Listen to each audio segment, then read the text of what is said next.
Hey everybody, how's it going? I'm Eric. I'm Ty. And we are ShantottoCast. Is this our last episode? Kind of, sort of, not really? It's funny because this is a half episode for us, really, because we're just going to be doing a sweet unboxing. Oh, no, Ty, you gotta do this gracefully, okay? You gotta gently slide it in. Like, it's not sure if it wants to be on screen, but, like, it takes some coaxing and then it decides... You know what? Yeah, I do want to be on screen. All right, I'll wait. I'll make. All right, I'll try this out. All right. Okay, here we go. Let's just. Wow. Wow. Well, it's already damaged. But yeah, it is. It wasn't my fault. It was you. But anyway. Oh, I've heard that before. But yeah, so this is just another kind of unwrapping or unboxing video, I guess. Mm-hmm. This product came out yesterday, I think. Yes. Yeah, I got mine a little bit early. So did I, technically. Yeah. We just didn't get a chance to get together and actually do the unboxing early, so... Yeah, because we've been partying and getting wasted, chasing tail, committing hate crimes, you know, the usual. Yep. Yeah. Yep. Yeah. I'm gonna have to edit that out. That was the wrong throat. The wrong throat. You have more than one. But yeah, so this is Wraiths Vs Knights. This just came out. New starter decks. It's technically yours, so I'm gonna leave the unboxing part to you. Let's do it. Okay. Because I can't contain myself, I just immediately opened mine. You always do that. I always do, but it's only because like we only need to open up one. Like, there's no point in opening. How to play guides. Actually, do you want to see if those are up to date? Like, I'll check that. Like, or rather, updated. Because so far, I'm seeing no. Yeah, usually they don't change it. So yeah, because it's still showing off like the old Lightning L. Mm-hmm. Yeah, everything in here is like the new stuff's like Opus 4. That's funny. So it's updated art. It makes enough sense. Yeah. Or, no, it's no updated art. It's just the cards. Really? That is something kind of funny. I was gonna say, they updated monsters and stuff. That's there. Oh, yeah. That's why I said Opus 4. Right. Because it's monsters. Yeah. It was funny because for a second I thought they didn't update... I thought they updated the card frames on all the cards. But no, I'm just misseeing it. Okay. Alright. Cool. Well, let's start with the Wraiths.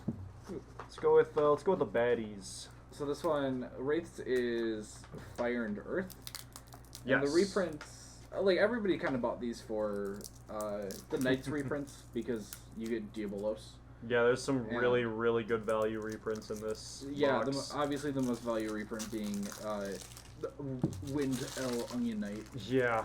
But totally. Jokes aside, the best probably cards in this are, we'll get to them, but Cecil, Phoenix, the Diabolos, but first there's... Oh wow, did that just come like that? What do you mean? Or is it still like kind of sticky? No, they were a little bit sticky. I just had to... That's why I did that, just to get it all kind of... Mine were really bad. Like, things were really stuck together, yeah. Huh. So... They must have packaged them real quick after printing. Yeah, I wonder if this Cloud of Darkness will see play, and I hope it does, because it's interesting. Yeah. But it is still kind of just a vanilla that draws you something on death. Mm-hmm. So, place it of that. Yeah. This Terra, which is interesting. Oh yeah, it's... I remember our play group was talking about it a little bit, because we're like, is it Fire Porum? But not really. Yeah, right. So, starter deck for Opus 10. Yeah, and the ace is Ayame, great. Whatever. Yeah. Frit, whatever. Selfie. Frit. Oh man, reprints. this Black Mage, I was hyped for that reprint. Yeah, oh, dude, saving me so much money. Woo! Okay, but the actual here's the good stuff. So obviously the first one's full art. The full art Phoenix. Which I'm not going to name any names, but something I get a laugh about is someone in, I think it was either on the Reddit or it was on one of the Facebook pages, was like, guys, I got a misprint. It doesn't have a frame. It's a misprint. Oh no, that was a full art from the last set. Oh okay. Yeah, it was on Facebook. Oh yeah. I remember. I found that. I sent that to you. But yeah, no, I thought that was hilarious. Phoenix particularly looks good because you can actually see its feet. Yeah, you can also see the metallic accents as well down here. Yeah, those look so especially when cool. you compare it to the normal art. Like, I know. The funny thing is, I even really enjoy the card frames on these cards. I do too. I think it's really good. Yeah, but the full art's just... They just have a charm to them. They really do. They thicken and put a shadow behind all text and everything. Yeah. So Ifrit, whatever, Kefka. Oh, he's the new one. He's interesting. Weird. I don't know how I feel about that. Some people are hyped for him. I don't think he's going to see a lot of play. I didn't even look at the 9-drop Shantotto. It's a 6-drop Shantotto basically. Mm-hmm. But it's not great. I wouldn't be surprised if I saw some play in Earth. Mm-hmm. Because being able to revive a 3-drop, not dull, is really nice. Yeah, that's okay. The only problem is she's not an EX. Yeah. If it was an EX, it'd be significantly better. Mm-hmm. I'd run it at 1, but like, yeah. So, we got the Shantotto. Yeah. Cecil full art, very lackluster, in my opinion. Like, it's a I just card. like when you just see his legs. Like, it's... Yeah, it's like, oh boy, we can see his legs now. Because I'm personally a huge fan of this only because I love that art. And I mean, it is good art. I'm never going to say it's not. Because it was original art for the game, and that's what I love about it. But yeah, so we got the Vincent from the last set, Rydia, Miners, Momody. Can't complain about having extra miners. Yeah, the other cards are actually really solid. Yeah. Geomancer, kind of whatever. And Carbuncles. I have too many of that. Yeah. I have way too many of those. It was for a while like a $2 card. Well, because it's still a play in a couple of competitive decks for like but, 1 whole minute. Yeah, and people really wanted to do like Carbuncle stuff. Yeah. But so so the Fire Earth deck isn't great. It has the Phoenix reprint, which is super cool. And then Cecil's still a $10 card, so it's not a bad thing to get extras of that. But then you compare that to the other one. Yeah, the Knight deck. This is where it gets hot. I don't want to see you struggle anymore. There's a pull tab on the side. Oh, really? Yeah. Oh, I'm stupid. Okay. It took me until I opened the second one for me to see it too. So I forget that on starter decks. Yeah. I don't know why I never remember that's there. Where'd the little... Oh, there it is. So where'd the little strip go? Let's just... Oh, wow. It just fell apart. Yeah, that one is a lot better. Yeah. So... Here we have the new Onion Knight. Here, 1 second. I haven't actually read him. No, this is the new one. No, this is new. Okay, I was like, it's a 3-drop. Yeah. So, okay, let's... When Onion Knight deals damage to your opponent, you may search for 1 Onion Knight and add it to your hand. Till end of turn, Onion Knight gets 1,000 power, haste, first strike, brave. Choose 1 forward deal. That's not bad. Yeah, it's okay. The new Vaughn, I kind of like it. It's one got stuck.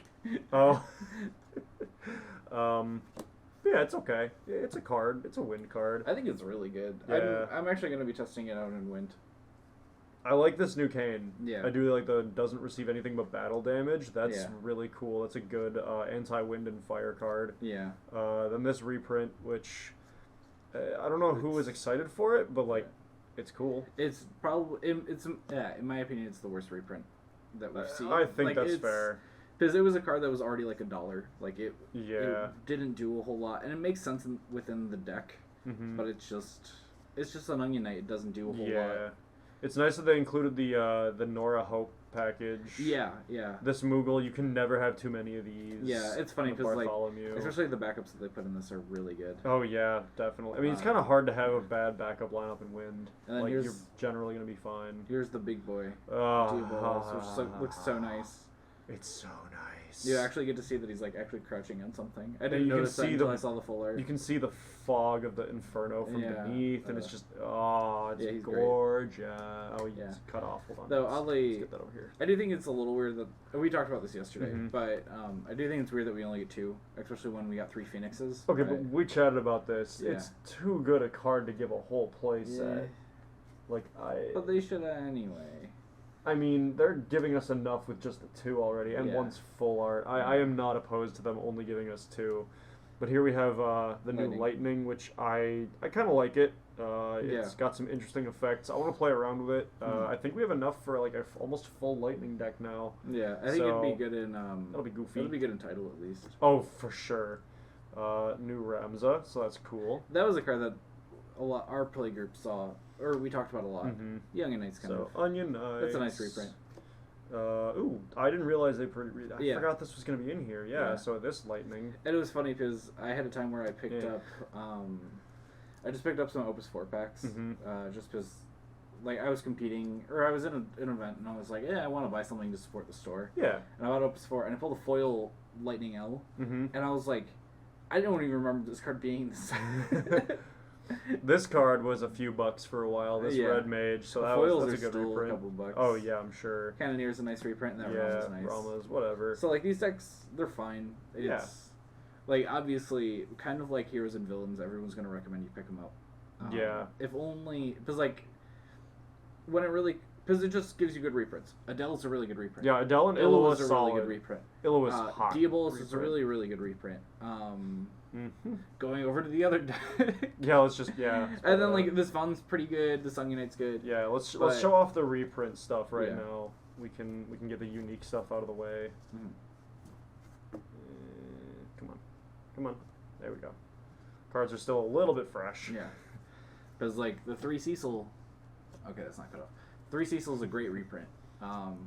Because as you mentioned, it was starting to become this like $10 card. It's an Earth staple. I mean, it was 20 at one point. Yeah, it got up there. You need to run it, especially if you're playing Earth. Like, there's very few Earth decks that can not run it. Same with Phoenix.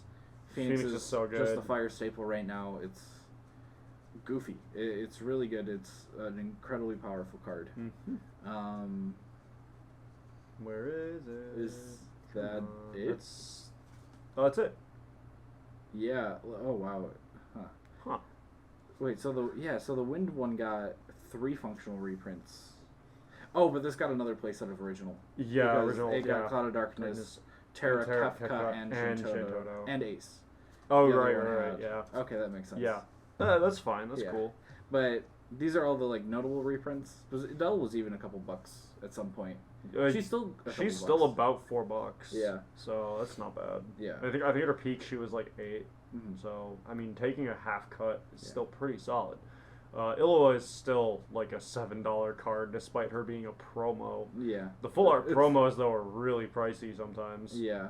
Yeah, haven't they spiked to like 20 at some point? 15 last I checked. The foils are like 50 in some of the market groups on Facebook, but that's market groups, so people are just saying, "Hey, I want this much for it." Yeah. So. Yeah, like a big thing about this, it has the same pull as last time. Because even if you look at the reprints from last time, Genesis was like the big reprint, right? Because everybody was like, "Holy shit, Genesis is a $30 card," and they're reprinting them at 3. And then they also reprinted Shadow Lord in that. Yeah. Which was a $5 card at the time. But a very necessary like anti-swarm staple. Yeah. It was really good against Turbo as well. Yeah, and that's right when Turbo came out. And then it also had Fat Chocobo, which was an okay reprint. Fat Chocobo was like $10 at the time. What were the other reprints from Heroes vs. Villains? Good question. We saw the Warrior of Light reprints, but those were just kind of good H's. Yeah, that was whatever. Didn't we get Refia and Ingus as well? Yeah, that's what I said, the Warrior of Light reprints. Oh, the package. Yeah. Okay, yeah, sorry. But even that one had just... I know that there was one L reprint. Oh, it had VV in it, which was a decent one. Oh, right. Because it was Opus 3. Nobody was opening Opus 3. So the first one, overall, if you had to choose between Heroes and Villains and Wraiths and Knights, I'd probably choose Heroes and Villains. Yeah, I'd probably agree. But then again, I haven't played these decks and tested them, so I don't know for sure. Strictly for reprints. Oh, for Heroes reprints, versus Villains is probably better. But at the same time, you can't ignore that you get 3 Phoenix, 2 Diabolos, and 3 Cecil. And 3 Illawa. Like, those 4 reprints are great. They alone are kind of the cornerstone for price spiking on some decks if you're going to build anything in those colors. Yeah. Like, there are very few Lightning decks you'll find that don't run Illawa. Yeah. There are very few Fire decks that don't run Phoenix. Diabolos, I don't think I've seen a Wind deck without that in triplicate, too. Yeah. Since the card came out, basically. Yeah. So, I think it's gonna be a bad card. I've changed my tune. Yeah. But, yeah, when it comes to reprints, these ones, they're pretty good. Like, obviously, Phoenix and Diabolos are 2 insane reprints. Cecil's a really good reprint. Like, I'm just kind of going over stuff that I already said at this point. But, for reprints-wise, this is worth it. And then let's kind of bring out the new cards. Yeah, let's do that. And we can talk about those kind of a little bit more in depth. Sure. I'm just putting the unique stuff over here. So we'll start with villains. Yeah. Terra, Kefka, Shantotto, and Ace. Lightning, Kane, and we need a slot for Vaughn. We should probably spread these out a little bit less. Yeah, we can actually. Let's condense. There we go. And then we have Vaughn and Ramza. So when it comes to these, so to just kind of go down the rows, so Cloud of Darkness is an interesting card that could potentially, it gives you this weird half draw, where it's at the end of your turns you remove top card, and then Cloud of Darkness just becomes this kind of growing threat. But if it had an effect that it was like, if Cloud of Darkness is 10k or bigger, you got to swing twice with it or something, it'd be better. Yeah, that'd be really cool. And then you just give it first strike and your opponent just kind of scoops. So right now it's just kind of slow. Because it's a 3-drop 8k, which if you take a card, if you compare that to a card like Galdus, makes sense. The only problem is Galdus has a good exit effect. Right, it sits, yeah. That being said, Cloud of Darkness has a pretty decent exit effect too, where you get to, and it's on top of that, it's a leaves the field trigger. So if you can Cloud of Darkness and then pass your turn, Cloud of Darkness effect makes her an 8k, they can't get past her, let's say. Right. And then you swing with her, and then let's say you bounce her with like Miyun or something. So you get to bounce her back, and then you get to add the card that you removed from play, and then you could play her again and do it again. Yeah, that'd be really cool. She restarts after that. Right. And then I think we also need a ruling on whether or not, like, if you play a second one, does it still count towards, or do the cards removed from play still count towards the new one? But we'll see. This Terra, it's not great. It's a card. It's a card. It's the EX is nice. Not really. Being able to add a summon from Break Zone. I mean, that's what makes Porum so good. But the difference between Porum and Terra is that Porum's in blue, and she costs 2. Yeah. But this Terra's in fire, and she costs 4, and that's a huge issue, where it's just like, meh. Yeah, because there's no real direct means. It's just a really lackluster effect. Yeah, and like adding the 2k onto a summon is like nice. Like if you put that along with like the 2-drop Ifrit that comes with the deck, like that's nice. Like that's solid, but it's just not doing enough for you. Right. The Kefka is okay. It's nice that you get to cycle when you want. Good call on organization there. Yeah. Doing the cycling thing, that's cool. Paying is a pain. Like, who wants to pay an extra 1 for a character effectively? I would like it more if it was when he attacks, you may choose 1 forward and you're, for each player and break them. If you do draw a card, that would be cool. Yeah, he's not May. Because I do like his effect that it's whenever a character the opponent controls is put into break zone, you can pay 1 draw. That's really good. That is hot, yeah. It's not a once per turn. Like, so the thing is, if the opponent, like, pops off, let's say the opponent plays an Undead Princess, you just get to draw 2 off of that by just paying 2. And that's a little bonkers. And there's a lot of stuff with Kefka that you can do. The only problem is he's kind of slow. It's nice that he's actually a Famfrit. Oh yeah, you're right. In EX, because the attack trigger's slow, but being able to hit him on EX, I could, no joke, I could actually see him in like an EX deck. Oh, for sure, dude, you could test that. The only problem is he does actually target. Choose 1 forward you control, 1 forward the opponent controls. So you just can't do Illawa. Exactly. Other stuff gets around it too, so it's clunky, but if it works, it really works. That is the issue. Like, it's still a enter the damage Famfrit, slightly better Famfrit, but that's about it. This Shantotto is also underwhelming. So if the opponent has 7 more characters, Shantotto is reduced by 3. The only problem with it is if you're not playing against, like a very control-y deck, if you're not playing against ice, like you're not gonna see that condition too much. Yeah. And the thing is, if you do see that condition, you're already pretty behind. Right, because like if you're playing against a swarm and they have a deck that big, you've already lost. Yeah. There's no point in playing a card that big. And if your opponent isn't playing a swarm deck with any kind of aggro, why are you that far behind? Yeah, and this Shantotto helps because she can, because you do get to kind of say like, hey, I get to bring something back. And it's not dulled, which is very important. It's one of the few revive effects in the game that doesn't have an enter dull. I really think that Shantotto is going to be excessively useful against things like monster decks. Yeah. Any kind of monster control deck, but outside that context, I don't see a whole lot of utility in her. Yeah, because being able to break... I just realized it says one character. It says character. Costs 3 less. Yeah. Oh, both of them are character. That makes it better, but... It's still limited. It's limited. We could be wrong. Yeah. I mean, everybody has access to this card right now, but... Yeah. So time will tell. Yeah, and then switching over to Ace. When Ace enters the field, choose one of the following actions. Choose 1 forward the opponent controls, deal it 5,000, or you may pay 3 red. When you do, choose 1 forward the opponent controls, deal it 9k. That's not terrible. Yeah, I actually kind of really like that. I feel like if he was EX, he'd be broken. He'd be seeing that'd a be lot of flare. filthy if that was an EX. Oh my god, that would be an instant include in every deck. Yeah, because that would immediately... Though, that would be an issue with power creep, because he'd be an outright better VV. Right. At that point. And the second effect is good enough if you...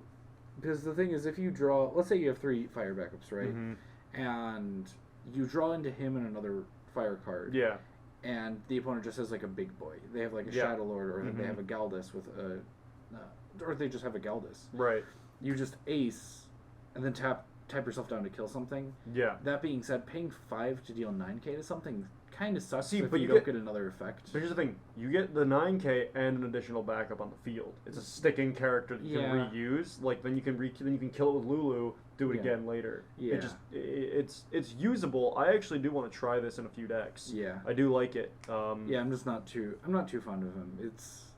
I think it'll grow card, on you. But it'll grow on you I think once we see it in play, it'll that's one of those cards. If it's display, right. I also noticed. I mean, someone's gonna experiment with it. I also noticed that all the unique new cards, it's 4 forwards and 1 backup per deck, which is interesting. Yeah. And in theory, these two cost the same to play as well. They're both 5 drops, quote unquote. Yeah. Well, he's a 5 drop, or he's always going to be a 3 drop, or a 2 drop, or a -1 drop. Mm-hmm. Right. But we'll get to Rims in a minute. Yeah. So Onion Knight is cute. Mm-hmm. I like the fact that he has the specials, but he's not great. Like so being able to give himself haste first strike brave is good. Yeah. And you basically have to pay 2 for it, and that's not bad either. So he becomes an 8k first striker brave, or you could pitch another Onion Knight to make him a 9k first striker brave. Or you could pay another Onion Knight, tap him, and basically kill something. But you're not going to want to run that many Onion Knights in a deck. Yeah. And that's the issue with him. So he's a cute card, and the fact that he gets to search an Onion Knight when he deals damage is really cool, and it's very interesting. But you have to guarantee that damage to make it. But you have to guarantee that damage, and something that I just kind of realized, and I feel kind of dumb for only realizing this now, is you could play Onion Knight on, let's say they have an empty board, and you have another Onion Knight in hand. You can swing with him, or you can use the Onion Knight effect to give him haste, swing, deal the point of damage, use his effect, add back another Onion Knight, so you can do it again next turn, or you could opt for Meteor. The only problem is because he's a 3-drop 7k, Meteor's not going to do a lot. Yeah, well, I mean, unless you have buffs or something, like you have to run that in a deck with like Maria, or some other kind of buff. Yeah, you would be running him in basically a win deck. Yeah. But I don't think it's enough. I feel like it's too slow of a card. Kind of similar to Cloud of Darkness, where it has a really cool idea and has a really fun card attached to it, but it's a little too slow. I could completely eat my words, and we'll see like an Onion Knight tribal deck completely take over the meta. But dude, that'd be hilarious. Actually, that would actually be really fun. That'd be a fun Opus 3 title. Yeah, deck. that would. Or title 3 deck. Yeah.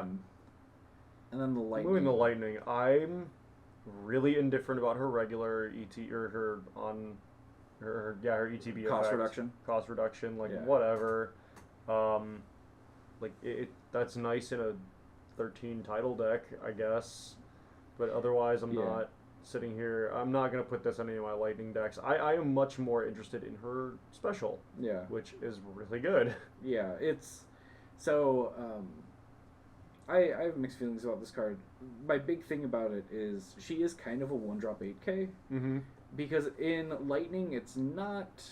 it's very far from impossible to swing with two things in one turn. Oh yeah, I mean, how many games we played where that's my first turn? Exactly. Like, damage. Okay. Like even let's say, mind you, this is like dream scenario, right? Where let's say first turn someone puts out something big, and then you're playing mono lightning with this lightning, and you ulcid, killing something, and then that gives you an Onion Knight. During your next turn, you swing with both because they want to build up backups or something, and then you get to play lightning for 1 drop, and then if you have another lightning, you just have that. You have a Shiva basically on demand. Yeah, well, the best part is that this deck itself comes with 6 total lightnings in it. Yeah. So like you can be using those effects really often. Yeah, rapid fire. Yeah, especially if you modify the deck, put in like a Sage for recursion in the back row. Yeah. Oh. Because I actually think, because our playgroup wasn't too fond of it, I actually think this lightning's really good. I think it's arguably one of the better lightnings we've seen so far. It is far. definitely solid, yeah. Only downside is, she's wearing the outfit from Lightning Returns. Yeah. Which I don't... I actually love that. Because it looks knightly. Like, that's what I really like about it. See, I don't think it's a bad outfit. I really, like, drastically prefer any other costume for her. I also really liked that outfit in Opera Omnia, but I don't want to pay money for it. That's fair. That is fair. And then moving on to our next card, Kane, 3-drop 5k haste. Kane doesn't receive damage except battle damage. I really like this card. Special, gain 5k for strike. So, I have mixed feelings about him. The fact that he can't receive any damage except battle damage. The fact that it's the opposite of a Vincent effect is really interesting. And a 3-drop haster is nothing to scoff at. Oh, yeah. But if they can block him... Yeah, that's kind of... Yeah, it's kind of useless. So my 2 main issues with him is the haste doesn't really mean much if they have anything stronger than him and you don't have a Cane in hand. And you can bluff that you have a Cane in hand and that's fine, but that's still kind of an issue. And the thing is, if you're playing mono wind, and if they know you're playing mono wind, you're not going to get that effect off. And you're not going to trick them because it's going to be like, you're playing mono wind, you're not running the lightning canes. Which is 99% of them. And on top of that, you probably just aren't running a Cane at all. Yeah. Like, there's no... Like, that S would be a lot better if we saw other Canes in Wind, or a Wind Lightning standard unit Dragoon deck. Right. But also keep in mind, he's a holy Dragoon, not a regular Dragoon. Yeah. So... That's another issue. Yeah, the job kind of throws a wrench in things, too, there. Yeah. Oh, for newer players, this is something that's come up several times at tournaments. So in Magic, there's the super types. Yeah. So there's super types and subtypes. That doesn't exist in Final Fantasy. So it's got a match exactly. If there's a card that searches a knight, you could add a Ramza, but you can't search Onion Knight. Like that's just the fact of it. Despite the fact that they have knight in the job class. It doesn't search for the term in the job. It searches the exact job. Yeah. If we're talking literally here. Exactly. Yeah. So that's just a little PSA. Yeah. So that's what kind of makes me not like him. It's just I do really like that first effect, but the thing is, if that effect was on like a 6-drop 8k, it'd be a lot better. Oh yeah. Because they also have to worry about an 8k body. Right. They can't.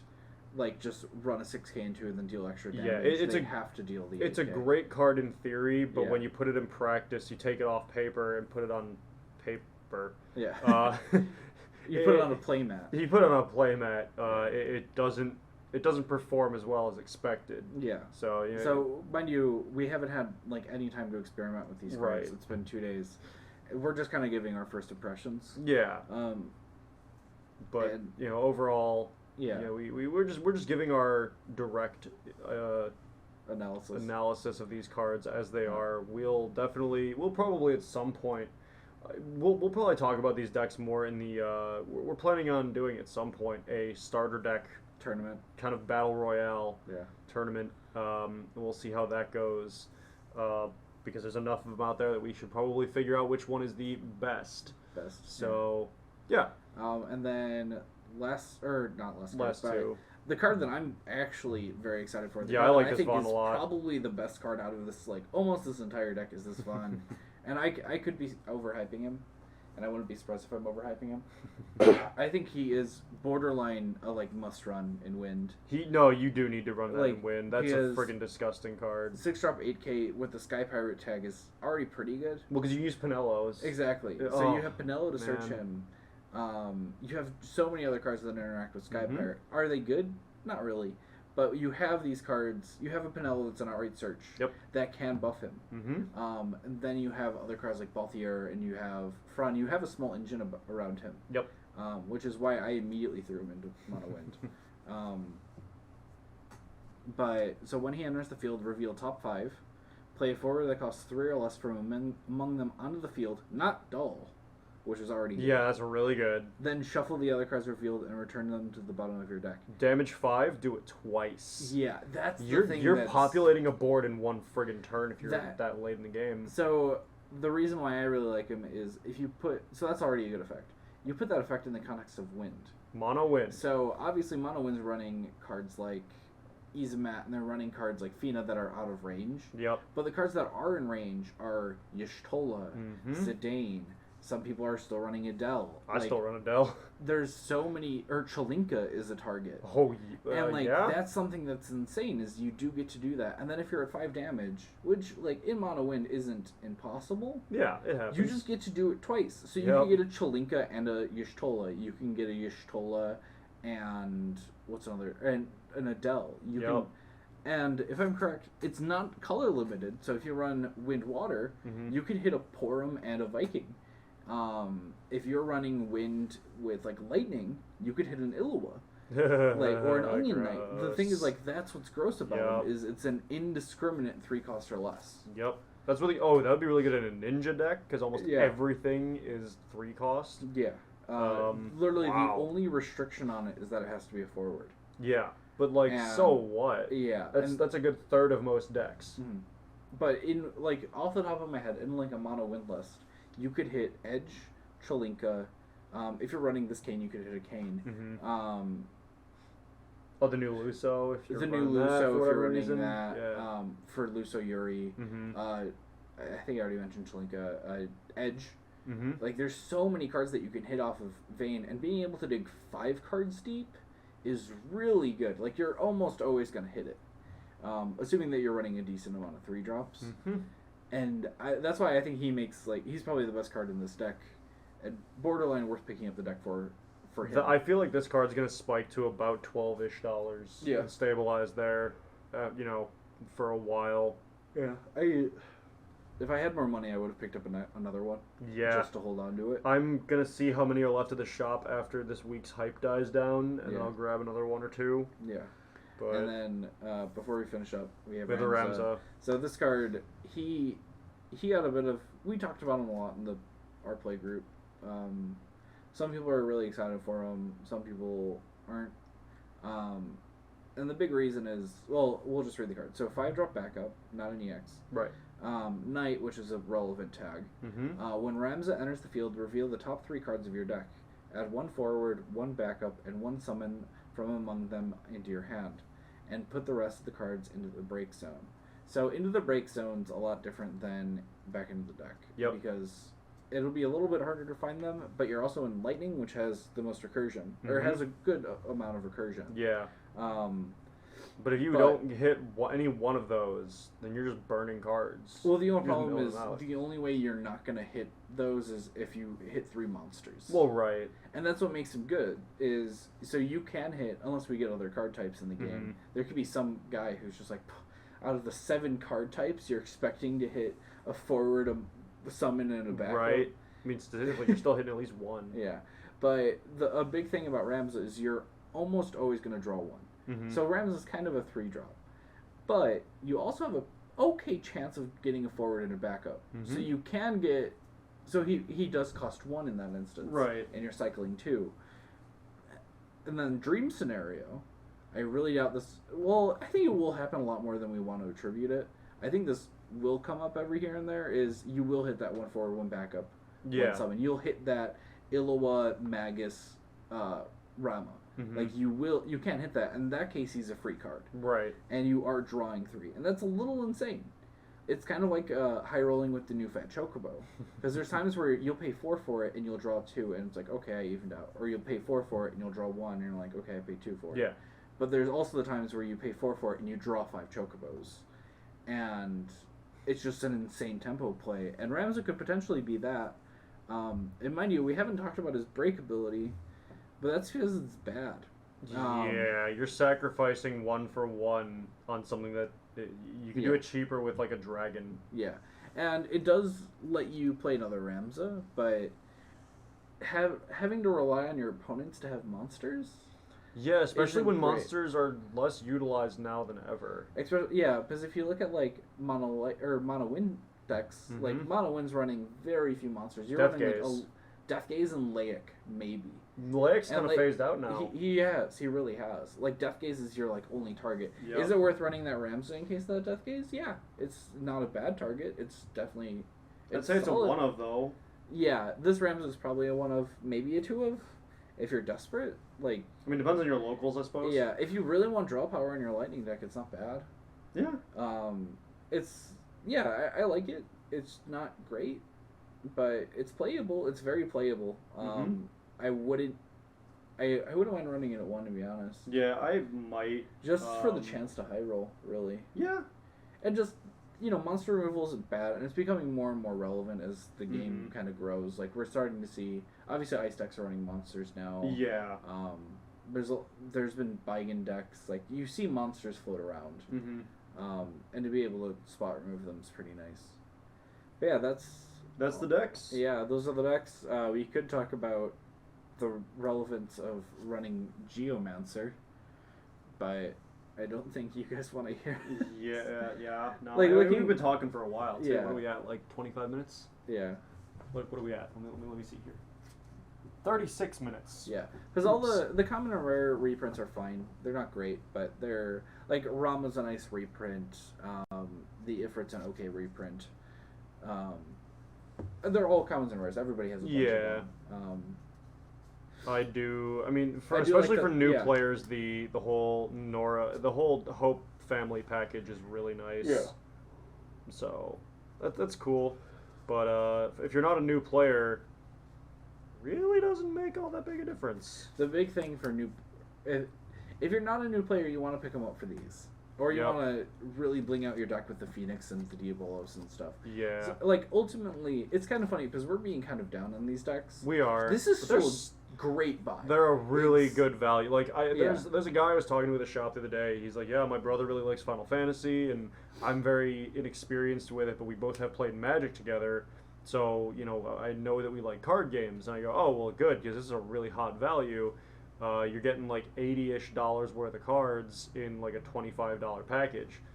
Like, that's really friggin' good. There's really no reason not to pick it up. They're well balanced against each other, seemingly at least. We know the heroes and villains were. Yeah. These are to be determined, but probably pretty balanced. Yeah. And for new players, this is a really, really good start to the game. For experienced players, you're just getting good value. Yeah. Like, so despite the fact that we've been talking, I don't want to say we've been talking shit about it, but we haven't had the best things to say about it. Yeah. All that being said, if you can get your hands on one of these, 100% do. Yep. If you have the money for it, if you can find one, pick one up. Hell, pick 2 or 3 up if you really have the money for it. If you want your full playset of full arts and stuff. Yeah, and then you'll have trade bait for other stuff later. Or even if you just want to help out your community and hold on to them before people like hike up the prices. Or if you want to hike up the prices, I'm not here to judge. Yeah, right. But this is like, once again, like, we were kind of, I don't want to say we were shitting on this, but we were being a little bit cynical. We were being a bit cynical. That being said, once again, like, was the Onion Knight reprint super needed? No. Was the Diabolus reprint super needed? Hell yeah. Yeah, it was. Was the Phoenix reprint hella needed? Kinda. Hell yeah. Like, there were a lot of... Was the Cecil reprint needed? Like, yeah. This is a great value. There's a lot of good cards. And obviously you have some of the stinkers, like Onion Knight and Shantotto and Terra. And, like, but it's still cards that you could experiment with. It's cards that are worth having. Yeah. Really. Can I also mention that I appreciate the timing of the release of this? Yeah, how it was really in between two sets. Well, not necessarily that. It's also, I've noticed a trend now. Mm-hmm. They're starting to release the... it looks like they're releasing the dual decks right around the mid to end of third wave qualifiers. Yeah. So, like, it's unfortunate for people who blew all that money to get their decks ready for qualifiers. Yeah. But then on the other hand, it's getting more cards out there that are kind of needed right at the end. Yeah. You know, when everybody's eating up all these cards from the market. Yeah, it's funny because it sucks for people who paid like $70 for a playset of Diabolos, Mm-hmm. but it's great for the people who just needed to get their last 2 Diabolos right before their third wave qualifier. Well, yeah, but Like- I'm more concerned about the secondhand market. Yeah. Like, when that market has emptied out, Yeah. oh, hey, look, we get a convenient release. Yeah. So... And then I'm also really looking forward to, despite the fact that once again we were kind of talking shit about it, I'm very excited to pick up foil versions of that Cloud of Darkness when Opus 10 drops, because I love that art. I love that card. I'm excited to pick up foil versions of all these cards, really. Obviously. Or even just open them. Like, it's... Yeah.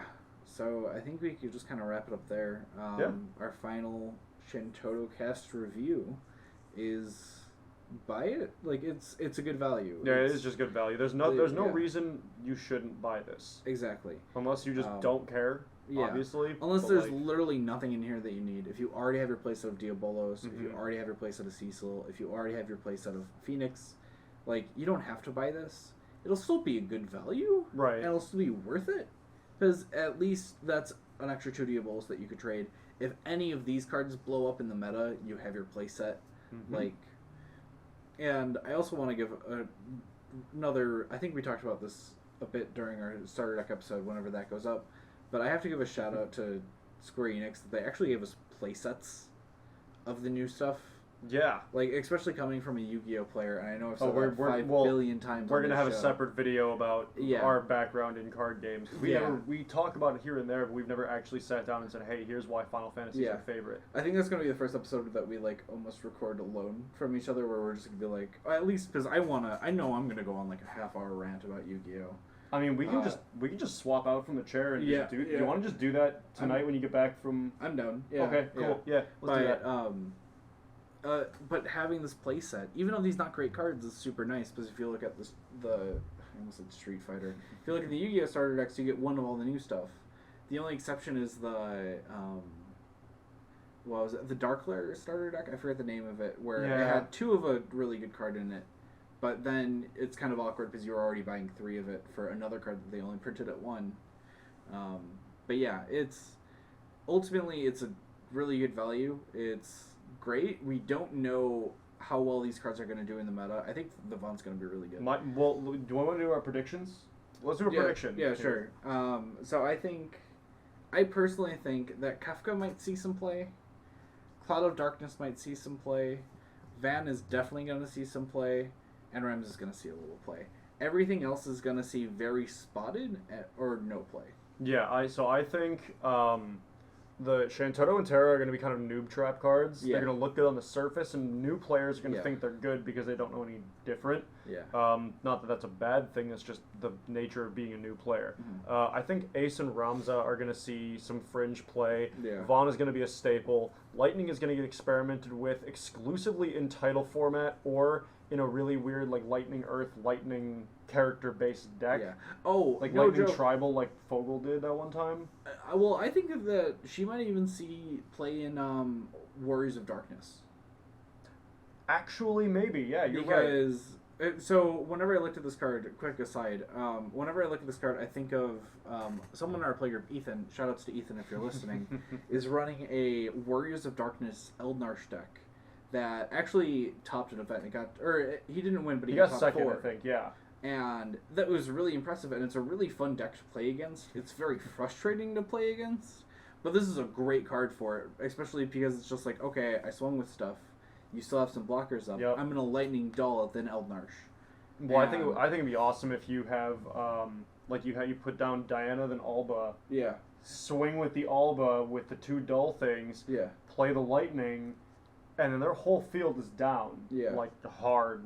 Exactly. Like I do think that it will see some fringe play. It's funny because this is a very make it or break it card. It's either going to do very well and people are going to play it, or it's just not going to see any play at all. Yeah, so that, and then the Cloud of Darkness and Onion Knight are those. I don't know what to say about them. Yeah. I'm willing to bet there's going to be experimenting. Yeah. But I don't think it's going to come. There's not going to bear much fruit. Yeah. By my guess. If either of them see play, it'll probably be the Cloud of Darkness. Yeah, I agree with that. That being said, they're still not great cards. Mm-hmm. They're not staples by any means. Yeah, the Onion Knight's kind of a harkening back to Opus like 2 and 3, where a lot of the older Onion Knights come from. I mean, we had some in like 7 and 8. Yeah. But eh. Yeah, because a big issue when it comes to Cloud of Darkness, and I regret not talking about this earlier, is, well, I mentioned it kind of in passing, but when it comes to a 3-drop Dark forward, yeah, Galdus is the answer. Yeah. Cloud of Darkness has to beat Galdus, which is very, very hard. She's kind of a more value-y Galdus, because you more or less draw a card off of it. But that's not great, you know? Yeah. I'd rather run Galdus over a Cloud of Darkness. I can see both sides, but I think I'd agree. I think I'd ultimately agree. Yeah, I'd rather have the random discard than being able to draw a card. Yeah. Mind you, I play Ice. So I do also really love the Dissidia art, though. Yeah, I really always love the Dissidia art. They're so good. Well, because no joke, my favorite art... We're dragging the episode on a little bit, but I'm more than happy to talk about this. My favorite art in the game is always the original Dissidia art of the character portraits, which is why I love that we got these two. Right. Because Ace and Ramza were in NT. Yeah. So it was nice. It's nice to see them in that original Dissidia and Duodecim style. And some of my favorite cards are in that style. There's the Lightning that I really enjoy. The Golbez is in that style. Those are great cards. I like a lot of the art. So also the Dissidia art of the newer Dissidia, but I also do really like the I don't know. I mean, I get why they do it, because Lightning herself is she's kind of one of the mascot characters of the series, because they just pushed her so hard. Yeah.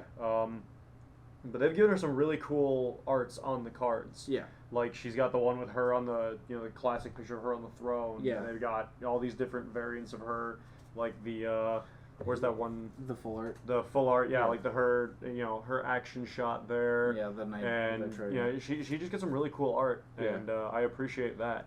Also, this is a quick small thing that I noticed that I think is a little funny. So the shadow portraits of the characters. Oh wait, that's funny. It's flipped there. But so for these three, shadow portraits or the background portraits are on the right, then on the left. And then right and left. You're right. Which is cute. That is cool. Yeah. Huh. All right. It's a small detail, but it's cute. They might have done it to avoid the sword going over the neck, but yeah. But the thing is, you see that on the Shantotto a bit. Well, but that's not I mean, the sword on the neck is a blade. That's a whole it's a topic. Yeah. So versus oh no, it's a little bit blocked. Yeah. Whatever. So, should we wrap up? Yeah. I think we should wrap up. I think we've been rambling for a while. Yeah, we've been rambling for 5 minutes. It's all relevant stuff, to be fair, but yeah, we are getting to the point where we're just we should probably wrap this up. Yeah. So thank you everybody for listening or watching, depending. So as you could totally see, we're in Eric's new apartment. Yeah. This is the best shot of it. Yeah, right. This is our first episode. See this hot, familiar playmat and table. Because we're going to be... It's funny because it's going to be kind of a addition to our starter deck episode, I guess. Yeah. Otherwise, we might record that one just so we re-record so we can put... We can include this. Let's do that, actually. We should do that. We still have the notes. Yeah. So, that'll probably be the first video where you actually see us in the new place outside of just seeing our hands moving. Well, we're going to do the thing we were just talking about. Yeah, that too. Yeah. That one first, then the starter deck is the first real episode you see. And then we also have another episode lined up and notes written up for it. Yep. But yeah, thanks for watching. Appreciate all the support. We've been getting. We've been really appreciating everybody, commenting and interacting with us on some of our older videos. Yeah, feel free to keep going. Yes, we're please. happy to respond. YouTube's been a little bit slow to notify us when people comment. Yeah, so I noticed that we started kind of seeing these a week after they were I got the emails this morning and I'm like, how old are these? 2 weeks sometimes. Yeah, I saw one that was a week old yesterday and it's why did I get a notification from this? Right. But, so regardless, we appreciate the feedback and the interest. Yeah. You guys are what keep us going forward. Obviously, I mean, our love of the game helps a lot too. But the fact that somebody actually is listening to us helps. And having a little time to kill helps too. Right.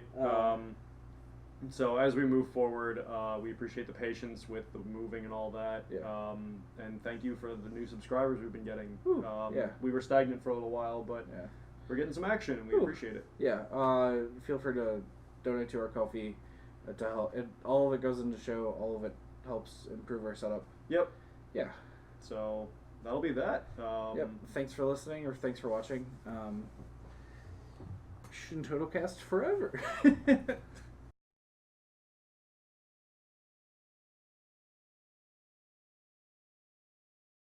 Oh, we are recording? Are we? Anyway, so here's Toon Blast. Please join my clan. This episode is brought to you by Toon Blast. We're not sponsored.